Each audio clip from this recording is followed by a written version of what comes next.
ನಮಸ್ಕಾರ.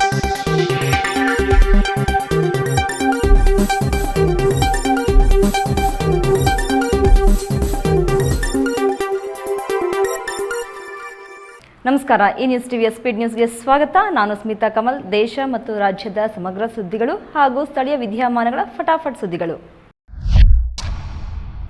ಎಲ್ಪಿಜಿ ಸಿಲಿಂಡರ್ಗಳ ಅಭಾವ ತಲೆದೋರಿದ ಹೊತ್ತಲ್ಲಿ ರಿಲಯನ್ಸ್ ಇಂಡಸ್ಟ್ರಿ ಮಹತ್ತರವಾದ ಘೋಷಣೆ ಮಾಡಿದ್ದು, ಜಾಮ್ನಗರದಲ್ಲಿನ ಸಂಸ್ಕರಣಾಗಾರ ಹಾಗೂ ಪೆಟ್ರೋಲ್ ಕೆಮಿಕಲ್ಸ್ ಸಮುಚ್ಛಯದಿಂದ ಎಲ್ಪಿಜಿ ಉತ್ಪಾದನೆಯನ್ನು ಸ್ವಯಂ ಪ್ರೇರಿತವಾಗಿ ಗರಿಷ್ಠ ಪ್ರಮಾಣದಲ್ಲಿ ಹೆಚ್ಚಿಸುವುದಕ್ಕೆ ನಿರ್ಧಾರ ಕೈಗೊಂಡಿದೆ.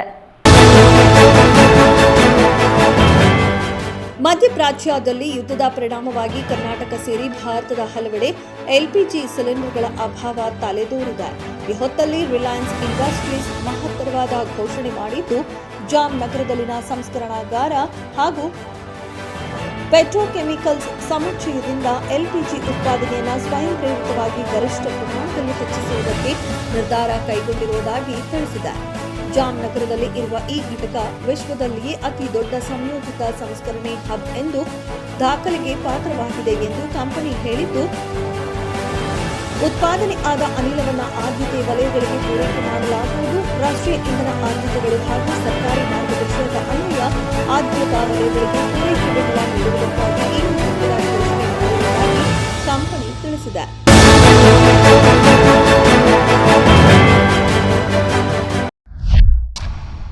ಕಾರು ಓಡಿಸುವಾಗ ಇದ್ದಕ್ಕಿದ್ದಂತೆ ವ್ಯಕ್ತಿಯೊಬ್ಬನಿಗೆ ಹೃದಯಾಘಾತವಾಗಿದ್ದು, ತಕ್ಷಣವೇ ಅಲ್ಲೇ ಇದ್ದ ಟ್ರಾಫಿಕ್ ಪೊಲೀಸ್ ಕೂಡಲೇ ಸಿಪಿಆರ್ ನೀಡಿ ಪ್ರಾಣ ಉಳಿಸಿರುವ ಘಟನೆ ಸಿಕಿಂದ್ರಾಬಾದ್ನಲ್ಲಿ ನಡೆದಿದೆ. ಹೈದರಾಬಾದ್ನಲ್ಲಿ ಕಾರು ಓಡಿಸುವಾಗ ವ್ಯಕ್ತಿಯೊಬ್ಬರು ಹಠಾತ್ ಹೃದಯಾಘಾತವಾಗಿದ್ದು, ಅಲ್ಲೇ ಇದ್ದ ಟ್ರಾಫಿಕ್ ಪೊಲೀಸ್ ಕೂಡಲೇ ಸಿಪಿಆರ್ ನೀಡಿ ಪ್ರಾಣ ಉಳಿಸಿರುವ ಘಟನೆ ಹೈದರಾಬಾದ್ನ ಸಿಕಿಂದ್ರಾಬಾದ್ನಲ್ಲಿ ನಡೆದಿದೆ. ಸಂಗೀತ್ ಕ್ರಾಸ್ ರೋಡ್ನಲ್ಲಿರುವ ಇಸ್ಕಾನ್ ದೇವಾಲಯದ ಬಳಿ ವೃದ್ಧರೊಬ್ಬರಿಗೆ ಕಾರು ಚಾಲನೆ ಮಾಡುವಾಗ ಎದೆನೋವು ಕಾಣಿಸಿಕೊಂಡಿತ್ತು. ಇದರಿಂದಾಗಿ ಕಾರು ನಿಯಂತ್ರಣ ತಪ್ಪಿ ವಿಭಜಕಕ್ಕೆ ಡಿಕ್ಕಿ ಹೊಡೆದಿದೆ. ಸ್ಥಳದಲ್ಲಿದ್ದ ಸಂಚಾರಿ ಕಾನ್ಸ್ಟೇಬಲ್ ಪರಿಸ್ಥಿತಿಯನ್ನು ಅರ್ಥ ಮಾಡಿಕೊಂಡು ತಕ್ಷಣವೇ ಕಾರಿನ ಬಾಗಿಲುಗಳನ್ನು ತೆರೆದು ಪ್ರಜ್ಞೆ ತಪ್ಪಿದ ವೃದ್ಧನನ್ನು ಆಸ್ಪತ್ರೆಗೆ ಸಾಗಿಸುವ ಮೊದಲು ಸಿಪಿಆರ್ ನೀಡುವ ಮೂಲಕ ಜೀವ ಉಳಿಸಿದ್ದಾರೆ.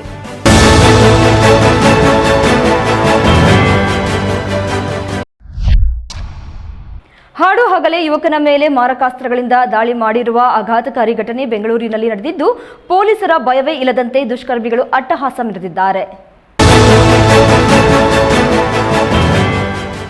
ವ್ಯಕ್ತಿಯೋರ್ವನ ಮೇಲೆ ಹಾಡಹಗಲೇ ನಡು ರಸ್ತೆಯಲ್ಲಿ ಯುವಕರು ಮಾರಕಾಸ್ತ್ರಗಳಿಂದ ದಾಳಿ ನಡೆಸಿರುವ ಆಘಾತಕಾರಿ ಘಟನೆ ಬೆಂಗಳೂರಿನ ಮಾಗಡಿ ರಸ್ತೆ ಪೊಲೀಸ್ ಠಾಣಾ ವ್ಯಾಪ್ತಿಯ ಅಗ್ರಹಾರ ದಾಸರಹಳ್ಳಿಯಲ್ಲಿ ನಡೆದಿದೆ.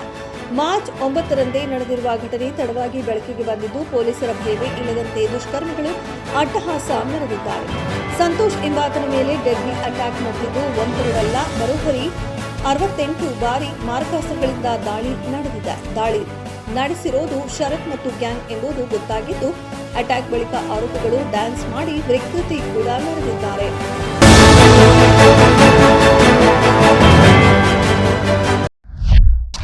ರಾಜ್ಯ ಬಜೆಟ್ನಲ್ಲಿ ಮುಖ್ಯಮಂತ್ರಿ ಸಿದ್ದರಾಮಯ್ಯ ವಿದ್ಯಾರ್ಥಿ ಸಂಘದ ಚುನಾವಣೆ ಘೋಷಣೆ ಮಾಡಿದ್ದು ಅಷ್ಟರಲ್ಲಿ ಮಂಗಳೂರಿನ ಪ್ರತಿಷ್ಠಿತ ಹಂಪನಕಟ್ಟೆ ವಿಶ್ವವಿದ್ಯಾನಿಲಯ ಕಾಲೇಜಿನಲ್ಲಿ ರಾಜಕೀಯ ಕಿಚ್ಚು ಭುಗಿಲೇರಿದ್ದು, ಕಾರ್ಯಕರ್ತರ ನಡುವಿನ ಜಿದ್ದಾಜಿದ್ದಿನಿಂದ ಕಾಲೇಜು ಆವರಣ ರಣರಂಗವಾಗಿ ಮಾರ್ಪಟ್ಟಿದೆ. ಈ ಹಿಂದೆ ಕಾಲೇಜು ಚುನಾವಣೆ ಎಂದು ಹೇಳಿಕೊಂಡು ವಿದ್ಯಾರ್ಥಿಗಳ ನಡುವೆ ದೊಡ್ಡ ಜಗಳಗಳು ನಡೆಯುತ್ತಿತ್ತು. ಇದೀಗ ರಾಜ್ಯ ಬಜೆಟ್ನಲ್ಲಿ ಮುಖ್ಯಮಂತ್ರಿ ಸಿದ್ದರಾಮಯ್ಯ ಅವರು ವಿದ್ಯಾರ್ಥಿ ಸಂಘದ ಚುನಾವಣೆ ಘೋಷಣೆ ಮಾಡಿದ್ದು ಅಷ್ಟೇ, ಇನ್ನೂ ಅದು ಅಧಿಕೃತವಾಗಿ ಜಾರಿಗೆ ಬಂದಿಲ್ಲ. ಅಷ್ಟರಲ್ಲೇ ಮಂಗಳೂರಿನ ಪ್ರತಿಷ್ಠಿತ ಹಂಪನಕಟ್ಟೆ ವಿಶ್ವವಿದ್ಯಾಲಯ ಕಾಲೇಜಿನಲ್ಲಿ ರಾಜಕೀಯ ಕಿಚ್ಚು ಭುಗಿಲೆತ್ತಿದ್ದು, ಕಾಂಗ್ರೆಸ್ ಬೆಂಬಲಿತ ಮತ್ತು ಬಿಜೆಪಿ ಬೆಂಬಲಿತ ಕಾರ್ಯಕರ್ತರ ನಡುವೆ ಜಿದ್ದಾಜಿದ್ದಿನಿಂದ ಕಾಲೇಜು ಆವರಣ ರಣರಂಗವಾಗಿ ಮಾರ್ಪಟ್ಟಿದೆ.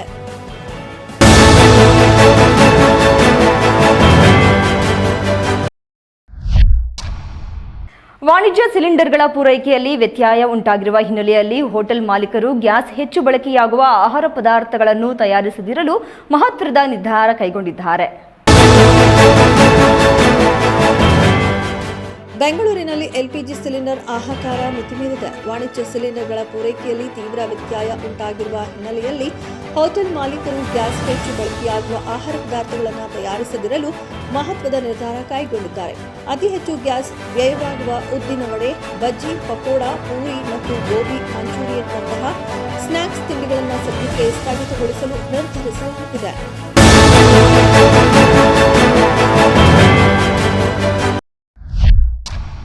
ಅಂಗನವಾಡಿ ಕೇಂದ್ರದ ಬಳಿ ಆಟವಾಡುತ್ತಿದ್ದ ಸಂದರ್ಭದಲ್ಲಿ ಕಬ್ಬಿಣದ ಜಾಲರಿ ತಂತಿ ತಗುಲಿ ಮಗುವಿನ ಮರ್ಮಾಂಗಕ್ಕೆ ಗಾಯವಾಗಿದ್ದು, ನಂತರ ವೈದ್ಯರು ಆ ಭಾಗಕ್ಕೆ 6 ಹೊಲಿಗೆ ಹಾಕಿದ್ದಾರೆ. ಚಿಕ್ಕಮಗಳೂರು ನಗರದಲ್ಲಿ ಅಂಗನವಾಡಿ ಕೇಂದ್ರದ ಬಳಿ ಆಟವಾಡುತ್ತಿದ್ದ ವೇಳೆ ಮಗುವಿಗೆ ಗಂಭೀರ ಗಾಯವಾಗಿರುವ ಘಟನೆ ಬೆಳಕಿಗೆ ಬಂದಿದೆ.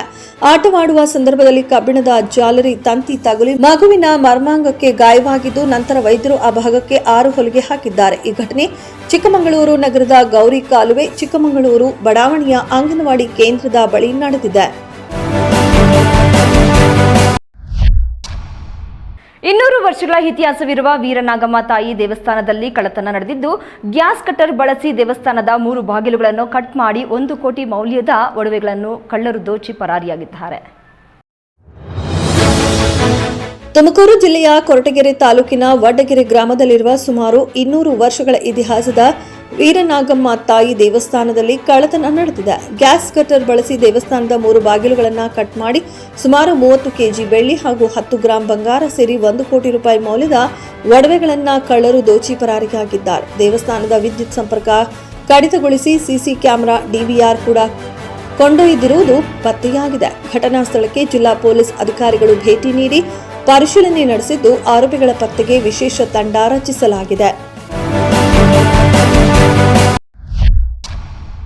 ಸಿಲಿಂಡರ್ ಪೂರೈಕೆಯಲ್ಲಿ ವ್ಯತ್ಯಾಸ ಉಂಟಾಗಿದ್ದು, ಜನಸಾಮಾನ್ಯರು ವಿಪರೀತ ಸಂಕಷ್ಟಕ್ಕೆ ಸಿಲುಕಿರುವ ವಿಚಾರ ವಿಧಾನಸಭೆಯಲ್ಲಿಯೂ ಪ್ರತಿಧ್ವನಿಸುತ್ತಿದೆ. ಮಧ್ಯಪ್ರಾಚ್ಯದಲ್ಲಿನ ಯುದ್ಧದ ಪರಿಣಾಮವಾಗಿ ಸಿಲಿಂಡರ್ ಪೂರೈಕೆ ವ್ಯತ್ಯಯದಿಂದಾಗಿ ರಾಜ್ಯದಲ್ಲಿ ಹೋಟೆಲ್ ಉದ್ಯಮಗಳು ಜನಸಾಮಾನ್ಯರು ವಿಪರೀತ ಸಂಕಷ್ಟಕ್ಕೆ ಸಿಲುಕಿರುವ ವಿಚಾರ ವಿಧಾನಸಭೆಯಲ್ಲೂ ಪ್ರತಿಧ್ವನಿಸಿದೆ. ಶೂನ್ಯ ವೇಳೆಯಲ್ಲಿ ಸಿಲಿಂಡರ್ ಕೊರತೆ ಬಗ್ಗೆ ಚರ್ಚೆಗೆ ಸ್ಪೀಕರ್ ಅವಕಾಶ ನೀಡಿದ್ದು, ಆಡಳಿತ ಮತ್ತು ವಿಪಕ್ಷಗಳ ನಡುವೆ ದೊಡ್ಡ ಹೈಡ್ರಾಮವೇ ನಡೆದಿದೆ. ಮಾತಿಗೆ ಮಾತು ಬೆಳೆದ ಪರಿಣಾಮ ಸದನದ ರಣರಂಗವಾಗಿದ್ದು, ಬಿಜೆಪಿ ಮತ್ತು ಕಾಂಗ್ರೆಸ್ ಶಾಸಕರು ಪರಸ್ಪರ ದೂಷಿಸಿಕೊಂಡಿದ್ದಾರೆ. ಚರ್ಚೆ ಮಧ್ಯೆ ಪ್ರಧಾನಿ ನರೇಂದ್ರ ಮೋದಿ ಅವರ ಹೆಸರು ಪ್ರಸ್ತಾಪವಾಗಿರುವುದು ಉರಿಯುವ ಬೆಂಕಿಗೆ ಮತ್ತಷ್ಟು ತುಪ್ಪ ಸುರಿದಿದೆ.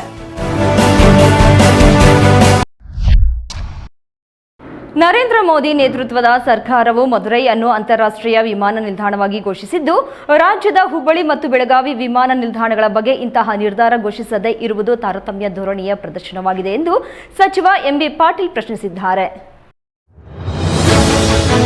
ತಮಿಳುನಾಡಿನ ಮದುರೈ ವಿಮಾನ ನಿಲ್ದಾಣವನ್ನು ಅಂತಾರಾಷ್ಟ್ರೀಯ ನಿಲ್ದಾಣವಾಗಿ ಘೋಷಿಸಿರುವ ಕೇಂದ್ರದ ನರೇಂದ್ರ ಮೋದಿ ನೇತೃತ್ವದ ಸರ್ಕಾರವು ರಾಜ್ಯದ ಹುಬ್ಬಳ್ಳಿ ಮತ್ತು ಬೆಳಗಾವಿ ವಿಮಾನ ನಿಲ್ದಾಣಗಳ ಬಗ್ಗೆ ಇಂತಹ ನಿರ್ಧಾರ ಘೋಷಿಸದೇ ಇರುವುದು ತಾರತಮ್ಯ ಧೋರಣೆಯ ಪ್ರದರ್ಶನವಾಗಿದೆ. ಇದು ಸರ್ವರ್ಥ ಸರಿಯಲ್ಲ.